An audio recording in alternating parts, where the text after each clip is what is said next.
Bueno, antes que nada agradezco la oportunidad de estar con ustedes aquí esta noche para hablar un poco del diagnóstico diferencial de las neuropatías ópticas.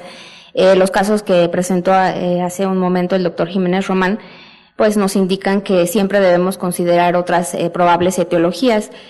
Aunque la causa más común en todo el mundo de neuropatía óptica es el glaucoma, hay que considerar otras probables causas. El daño al nervio óptico se puede deber a etiología desmielinizante, inflamatoria, traumática, isquémica, tóxica, etcétera. Entonces, tenemos un común denominador que es daño al nervio óptico, que en unos estadios iniciales puede estar completamente normal en su aspecto oftalmoscópico, puede estar edematoso o puede estar atrófico o con defecto de fibras nerviosas. Finalmente, podríamos tener un nervio óptico como los que pueden observar aquí, y corresponder a etiologías completamente diferentes. Entonces, el mensaje de esta plática es no guiarse exclusivamente por las características oftalmoscópicas de la cabeza del nervio óptico para poder inferir un diagnóstico probable. Finalmente, este aspecto de pérdida de fibras nerviosas se debe finalmente a una degeneración de las células ganglionares de la retina, que siguen un trayecto desde la retina hasta el cuerpo geniculado externo. Entonces, lo mismo se pueden deber a un síndrome quiasmático por un adenoma de hipófisis, que a un infarto cerebral, como los casos que presentó el doctor Jiménez Román, que a un glaucoma, por ejemplo. Las neuropatías ópticas en general comparten algunos datos clínicos. Uno de ellos es la disminución de la agudeza visual en grados muy variables, que pueden ser desde muy leves hasta muy severos. Otra de las características muy importantes es la discromatopsia. Las neuropatías ópticas causan discromatopsia al verde y al rojo y existen muchos métodos para la detección de la discromatopsia. Un método muy útil, bastante práctico, que tenemos acceso prácticamente todos, que son las láminas de Ishihara. Probablemente si a estos pacientes se les hubiera hecho la percepción de colores, se hubiera pensado en una cosa diferente. Cuando las neuropatías ópticas son asimétricas o son monoculares, causan defecto pupilar aferente debido a que la vía pupilar y la vía visual viajan juntas hasta antes del cuerpo geniculado externo, y los defectos campimétricos son muy variables. El defecto campimétrico puede ser orientador a la probable etiología de la neuropatía óptica, como sucede en la neuropatía óptica isquémica, que condiciona defectos altitudinales del campo visual, o los problemas inflamatorios que ocasionan defectos centrocecales, pero el campo visual no es exclusivo de una neuropatía óptica en particular. Y como ya mencioné, el fondo de ojo puede ser muy variable. En el interrogatorio puede estar la clave para un diagnóstico.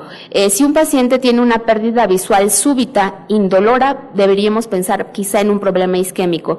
Si es un paciente joven con una pérdida visual progresiva a lo largo de varios días, deberíamos pensar en un problema inflamatorio, por ejemplo. Si existe un antecedente de exposición a tóxicos, pues deberíamos pensar en ese problema. Entonces, en el interrogatorio está la clave, en interrogar antecedentes, pero también en interrogar el patrón de la pérdida visual. Quizá con eso nos confundiríamos un poco menos. Las neuropatías ópticas, para su estudio clínico, se dividen en dos grandes grupos, unas que son las anteriores y las retrovulvares o posteriores, que pueden afectar cualquiera de las porciones del nervio óptico. La neuropatía óptica más común en pacientes jóvenes es la neuritis óptica. Característicamente afecta a menores de 40 años, predominantemente mujeres.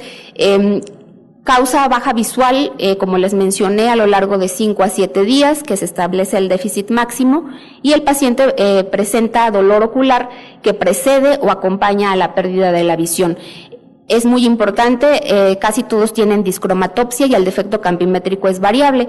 Tiene un buen pronóstico para recuperación visual, dado que la gran mayoría de los pacientes después de 4 a 6 semanas recuperan agudeza visual.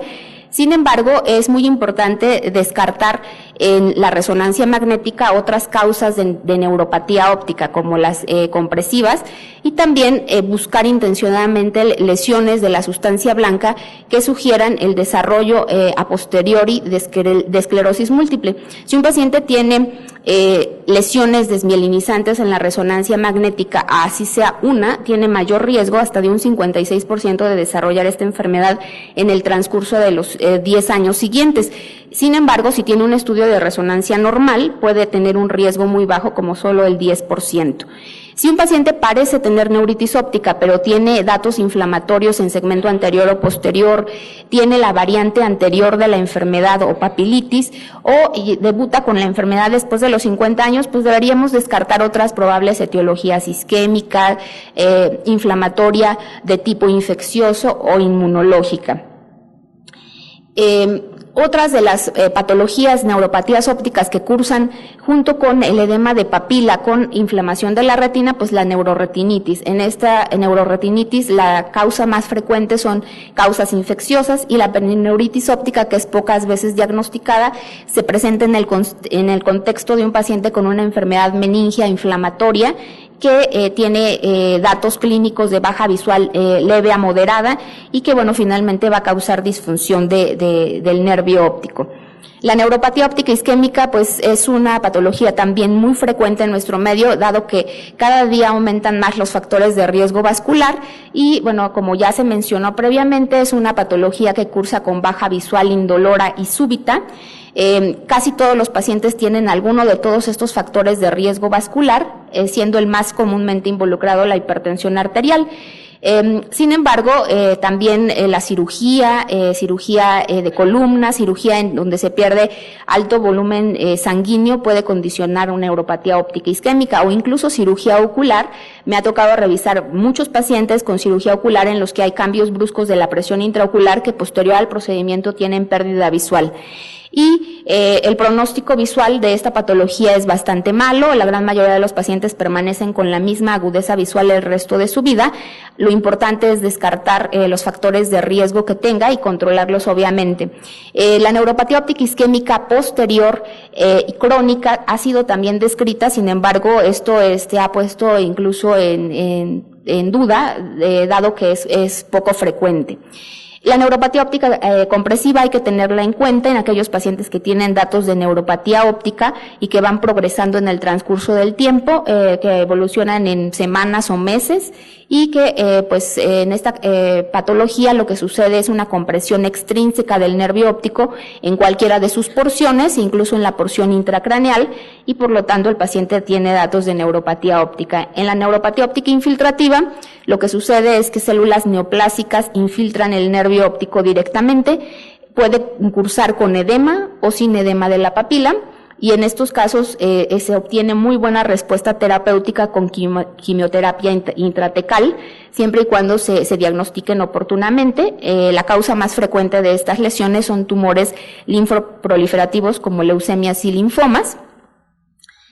La neuropatía óptica por radiación, pues también hay que tenerla en cuenta en pacientes que han sido radiados de cabeza y cuello, aunque ya tenga bastante tiempo de haber sido radiado. El paciente tiene más riesgo de desarrollar esta patología cuando ha sido radiado año y medio antes de que suceda el problema, y bueno, pues también hay pocas opciones terapéuticas. Algunos pacientes responden bien a esteroides o a oxígeno hiperbárico.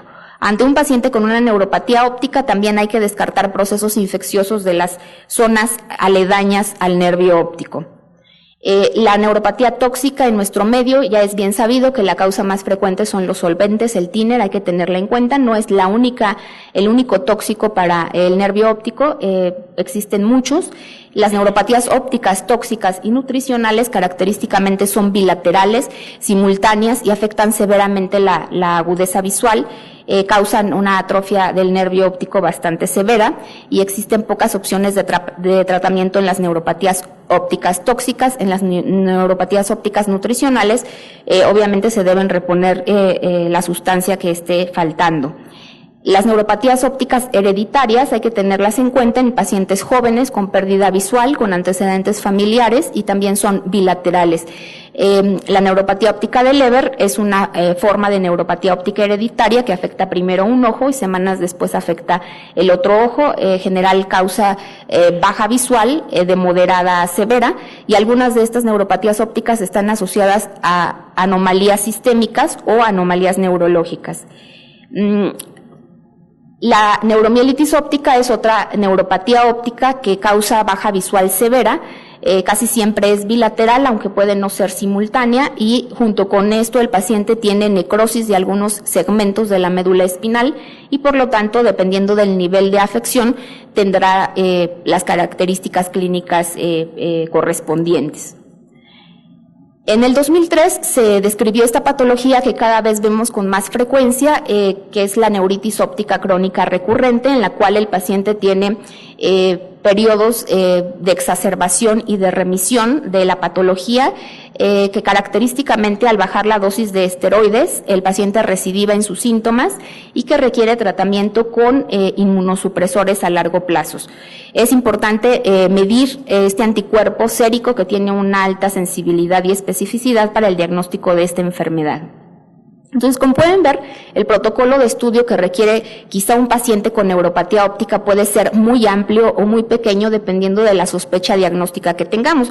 Puede incluir todo esto. Si sospechamos algo infeccioso, pues deberemos pedir serología específica para la infección que consideremos. La punción lumbar es un procedimiento muy útil para indagar problemas infecciosos, por ejemplo, los problemas inmunológicos, pedir los anticuerpos específicos para la patología que se sospeche, en los casos hereditarios, pedir los estudios genéticos pertinentes, en los casos como CRION y enfermedades de Vick o neuromielitis óptica, pedir este anticuerpo sérico.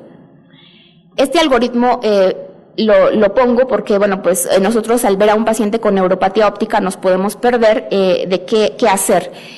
Si tenemos un paciente con una neuritis óptica típica, es decir, baja visual, que se instaura en unos 5 días y después de esto el paciente va recuperando paulatinamente la visión, que antes de perder la visión tiene dolor al movimiento ocular, pues estamos ante una neuritis óptica típica retrovulvar. Hay que hacer estudios para buscar intencionadamente esclerosis múltiple. Si esta la tiene el paciente, obviamente instaurar tratamiento. Pero ¿qué sucede si el paciente no tiene esas características o los estudios de imagen son normales? Pues hay que descartar otras causas dependiendo del grupo etario, de las características clínicas, con estudios particulares.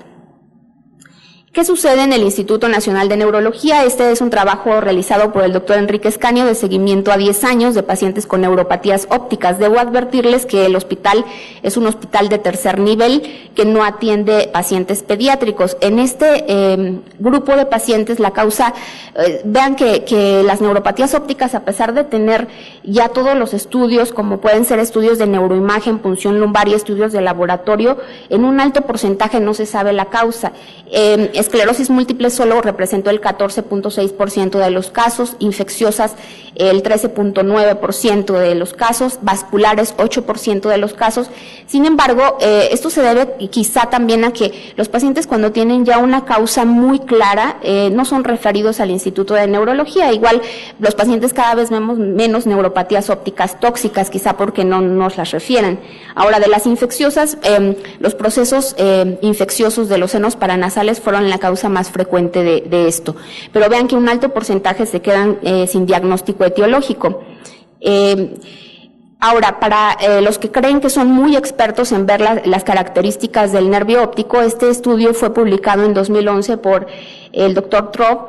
Él evaluó la capacidad de 5 expertos glaucomatólogos y neurooftalmólogos en valorar fotografías clínicas de la cabeza del nervio óptico. Y vean cómo el 50% de estos médicos expertos con más de 30 años de experiencia se equivocaron en diagnosticar etiológicamente, solamente viendo el aspecto de la papila óptica, en diagnosticar la etiología del probable padecimiento. Entonces, en conclusión, ellos pues opinan que guiarse exclusivamente por las características de la cabeza del nervio óptico siempre nos llevará a errores. Hay que valorar al paciente de manera integral para evitar este tipo de errores.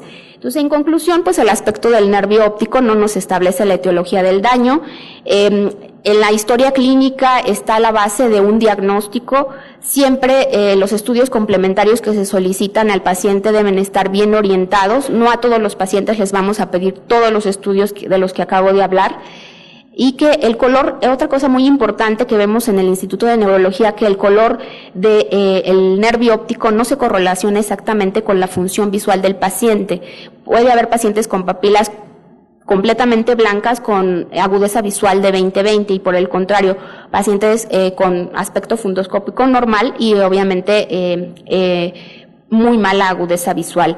Entonces, todos los estudios deberán estar bien orientados y en algún alto porcentaje vamos a encontrar que bueno, pues no somos capaces de definir la etiología de este padecimiento. Muchas gracias.